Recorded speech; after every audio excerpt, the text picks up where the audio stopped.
Hello and welcome to a new edition of True Audio Files. Well, it's more of a update version of True Audio Files, where I'm going to talk about the video we did last week, or I did last week with my brother. I'm going to post a link to it in the video here so you can take a look at it if you haven't already. But basically, we did a shootout between the classic vinyl series reissue from Blue Note of Something Else by Cannonball Adderley with Miles Davis, Hank Jones, Sam Jones, and Art Blakey. So we did the classic vinyl series. We did a mono first or early pressing, and we also did the one step. And I think I had mentioned in the video, but I can't recall now, that I thought I had a 70s pressing that I wanted to try to check out and use as part of the shootout, but I couldn't seem to find it.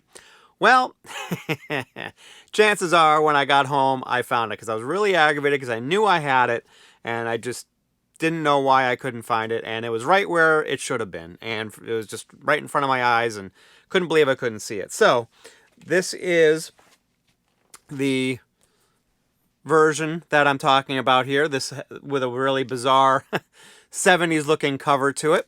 But it basically came out in 1973. It's a blue label, Blue Note, and didn't really notice. I don't think I shouldn't say don't think. I know it wasn't cut by Van Gelder, but it was obviously recorded and mastered and everything else by Gelder. But so, anyways, I decided this week I would go back and revisit this with the classic vinyl series version. And then, of course, also the one step.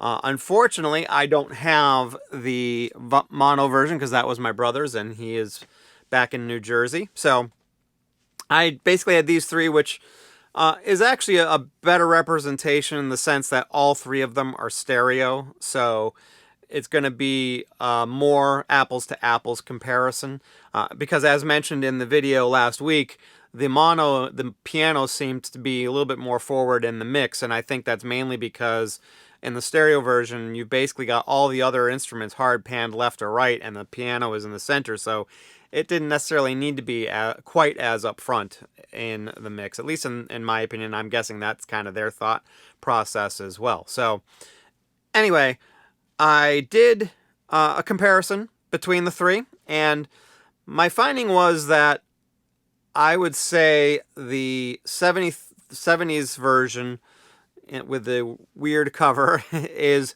very close to the classic vinyl series.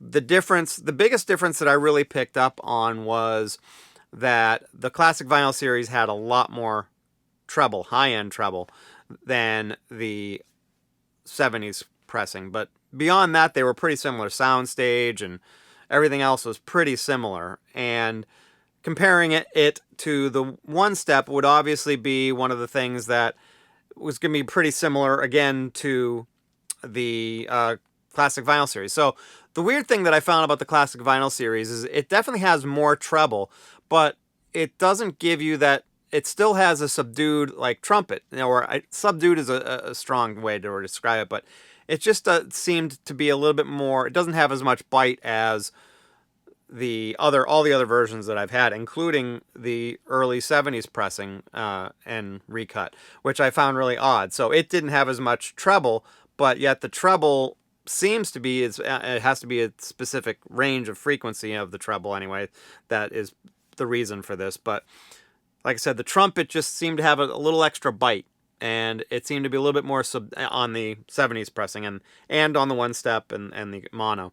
And the classic vinyl just seemed a little bit more subdued in a way. So that being said, I would say, if you really break it down, I guess because of the more treble, the classic vinyl series probably had a little tiny bit more appearance of clarity to it.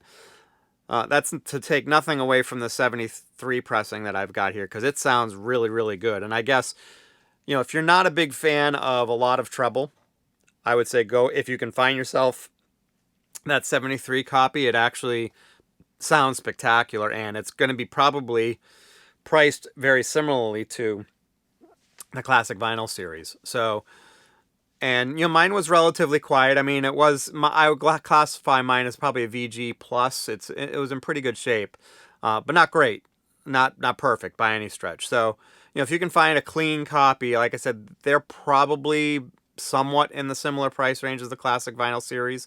If you were to buy it, I guess that would be one of the advantages of buying the classic vinyl series. Though, is they're at least the newer versions should be quieter and have less issues than a used copy of the 73, but to each his own on that. But kind of just wanted to give a recap on that and give you a update on what I found with the 73 pressing. So like I said, here it is here. It looks like Discogs, you can find them on Discogs, and I'm sure anywhere else, probably in the $25-ish range. So they're not too ridiculously expensive. I'm very happy that I only paid $6.99 for mine at Princeton Record Exchange, probably, I don't know, 4 or 5 years ago at tops. But shows you how much the market has changed on jazz, used jazz records. So ever since COVID. So anyway, that is my video for this week. Next week, I expect that I'm going to have some sound quality shootout or two. I know I'm anticipating my Van Halen self-titled one step coming sometime next week, as well as Lamb Lies Down on Broadway. I think it was the Genesis reissue that's done by Acoustic Sounds, or Analog Productions, I should say. 4 LP set, 45 RPM. Everything I've heard about it is that it's spectacular, so I have a near mint first US pressing that I want to kind of put it up against, but then I've got several different versions of the Van Halen one step, so I get to try that as well. So anyway, if you wanted to make some more comments, and if you have that 73 reissue of Something Else, let me know if you have it and compared it to the one step, or maybe earlier first pressings back from the late 50s or early 60s, and how it compares to those. So I'd love to hear your input on that. It's obviously going to be cut, or not obviously, but I believe the earlier ones are cut by Van Gelder, so they'll probably be a little bit different. But anyway, that is my take, and that is everything I have for this week. It's going to be a relatively short one, but I hope you have a great rest of your day, a great rest of your week. Thank you very much for subscribing. If you haven't subscribed, please do so. I love seeing those subscribers. And if you liked the video, hit that like button and hit that alert bell if you subscribe. It'll let you know when my new videos come up. So that is everything I have. So thank you very much. Have a great day.